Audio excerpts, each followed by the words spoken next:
दोस्तों, स्वागत है आपका अपने YouTube channel the master class with PC में। आज हम लेकर आए हैं कक्षा 10 के फिजिक्स का चैप्टर नंबर 1 प्रकाश का परावर्तन तथा अपवर्तन। इसमें आप VVI क्वेश्चन जो भी दिया हुआ है वो VVI क्वेश्चन है। आपके एग्जाम में 100% टकराने की गारंटी है। अगर नहीं टकराया तो YouTube छोड़ दूंगा, ठीक है, YouTube पर पढ़ाना छोड़ दूंगा। तुम चलिए बिना समय गंवाए हुए वीडियो को स्टार्ट करते हैं। और इससे पहले आप मेरे YouTube चैनल पर नए हैं तो चैनल को सब्सक्राइब कीजिए और बेल आइकन दबाना न भूलिए, ठीक है।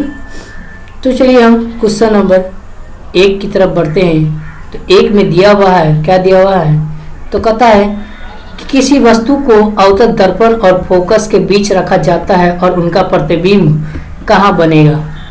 तो आप जानते हैं कि किसी वस्तु को जब है ना फोकस और अवतल दर्पण और फोकस के बीच में रखा जाता है तो उसका प्रतिबिंब जो होता है वो पीछे बनता है। क्या बनता है? पीछे बनता है, ठीक है। इसको आप याद रखिएगा, ठीक है। एग्जाम में ये टैली करेगा, 100% टैली करेगा और ऐबे करेगा ये 100%, ठीक है। आएगा तो आएगा। क्वेश्चन नंबर 2 की अब देखते हैं। गोलीय दर्पण से चाहे जितना भी दूर आप खड़े हो आपका प्रतिबिंब सीधा बनता है, तो बताया कि वह कौन सा दर्पण है, बताओ।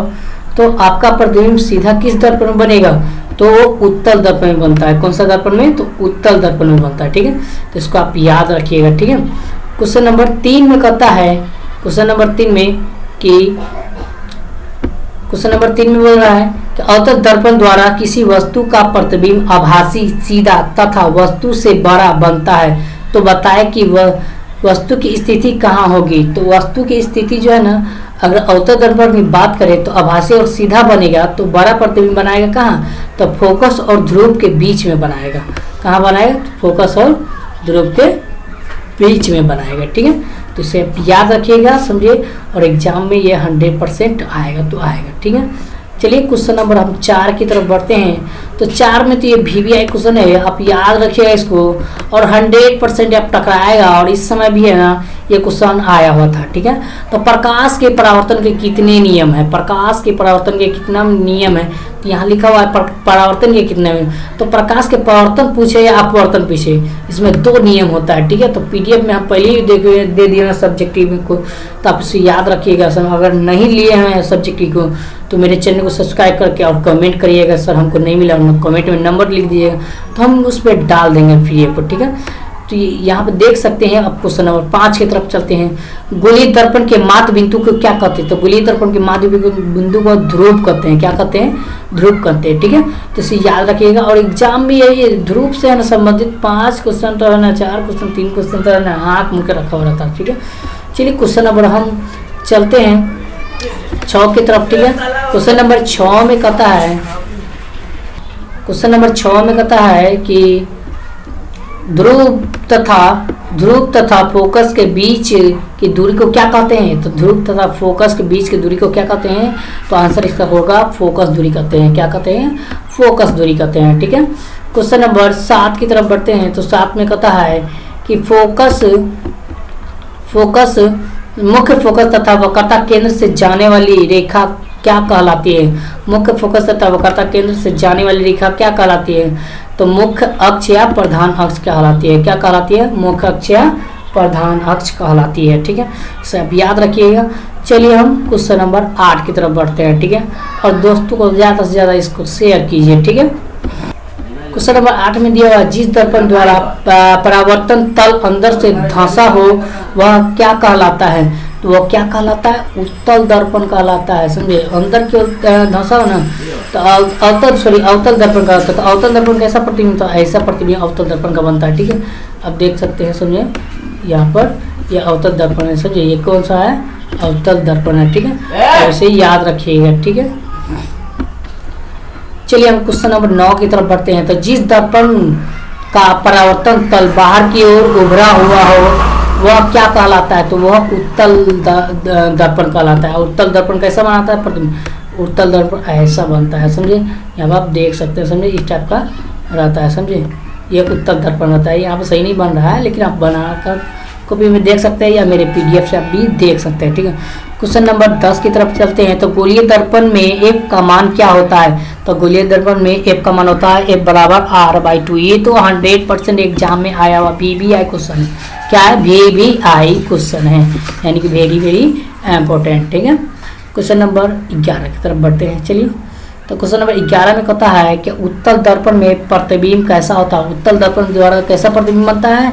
तो वो काल्पनिक और सीधा बनता है। कैसा बनता है? काल्पनिक और सीधा। कैसा बनता है? काल्पनिक और सीधा बनता है। ठीक है, क्वेश्चन नंबर 12 की तरफ चलते हैं। तो 12 तरफ कहता है क्या कि अवतल दर्पण में प्रतिबिंब कैसा होता है? तो इसका आंसर हो जाएगा, अवतल दर्पण का प्रतिबिंब जो होता है वो बड़ा और उल्टा बनता है। उत्तल में छोटा और काल्पनिक सीधा बनेगा, और अवतल में बड़ा बनेगा और वास्तविक बनेगा और उल्टा बनेगा। लेकिन क्या बनेगा?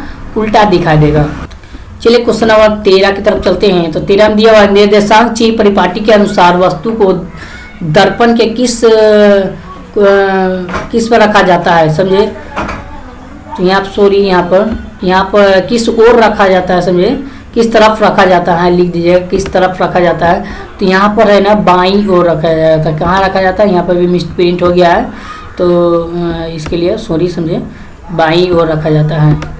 कहाँ? बाईं ओर। ठीक है, यहाँ पर हम लिख देते हैं बाईं ओर। ठीक है, तो आप यहाँ पर देख सकते हैं। ठीक है, बाईं ओर रखा जाता है। तो आप इसे नोट कर लीजिएगा, या चाहे आप याद कर लीजिएगा। ठीक है, याद कर लीजिएगा तो बहुत इम्पोर्टेंट होने वाला है। चलिए, हम क्वेश्चन नंबर 14 की तरफ बढ़ते हैं। तो दिया हुआ है कि यदि आवर्तन धनात्मक हो तो प्रतिबिंब कैसा बनेगा? यदि आवर्तन धनात्मक हो तो प्रतिबिंब जो होता है सीधा और आभासी बनेगा। कैसा बनेगा? सीधा और आभासी। और यदि प्रतिबिंब है ना ऋणात्मक हो तो वहाँ पर प्रतिबिंब कैसा बनेगा? तो वो बनेगा उल्टा और आभासी, काल्पनिक बनेगा। कैसा बनेगा?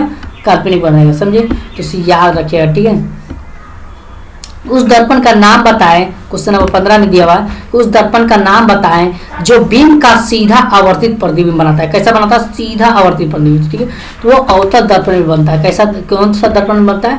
तो अवतल दर्पण में बनता है। ठीक है, इसे याद रखिएगा। ठीक है, क्वेश्चन नंबर 16 की तरफ बढ़ते हैं। तो कौन सा दर्पण लेंस बनाने के लिए उपयोग नहीं किया जाता है? समझे, तो अब कौन सा वस्तु है, यहाँ पे क्या है? वस्तु है। ठीक है, तो वस्तु की बात करें तो सबसे ज़्यादा VBI ये क्वेश्चन की जितना मानो तो VBI समझे।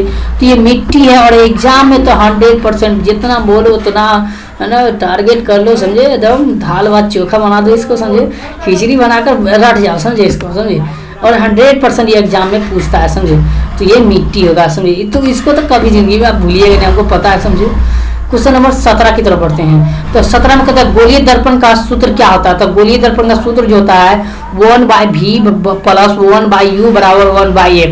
अगर इसी में कहेगा कि लेंस का सूत्र बताओ, समझिए, तो दर्पण में लेंस का सूत्र बताओ, तो लेंस में यानी 1/v माइनस यहाँ पर लगाएगा। क्या लगाएगा? माइनस लगाएगा।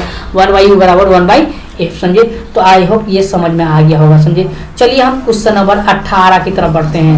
तो 18 में कहता है, क्वेश्चन नंबर 18 में कहता है कि किस बीम से अवतल दर्पण द्वारा बना प्रतिबिंब आभासी, सीधा तथा बीम के से बड़ा पाया गया, तो बताइए कि वस्तु की स्थिति कहाँ होनी चाहिए? तो आपको एग्जाम में है ना टैली करेगा। समझे, और करेगा तो करेगा। समझे, ऐसा पूछता भी है और 9 भी पूछता है, लेकिन गारंटी है कि पूछने का। समझिए, और ये इसका आंसर हो जाएगा दर्पण के मुख्य फोकस और ध्रुव के बीच में। कहाँ बनता है प्रतिबिंब? दर्पण के मुख्य फोकस और ध्रुव के बीच में। चलिए हम क्वेश्चन नंबर 19 की बात कर लें। तो ये क्वेश्चन जो है VBI क्वेश्चन है, और जितना माने तो VBI। समझे, उठा पटक के है ना लिख के आइएगा। समझे, अब देखिएगा तो कहिएगा और माय गॉड क्या क्वेश्चन आया है, तो हमको तो जबाने पर याद है। समझे, तो मोटर गाड़ी के चालक के सामने कौन सा दर्पण लगाया जाता है? मोटर गाड़ी के चालक के सामने आईना देखे हुए मिरर के सामने जो लगा रहता है दर्पण, तो उसका आंसर हो जाएगा।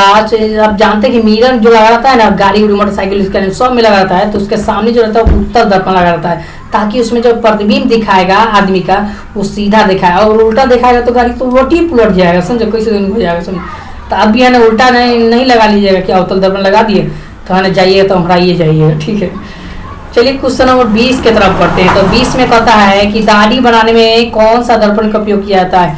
ये भी क्वेश्चन भी आए है और एग्जाम की दृष्टि से तो यह 100% 22 में पूछेगा। तो उसका आंसर हो जाएगा अवतल दर्पण। कौन सा होगा? अवतल दर्पण। ठीक है,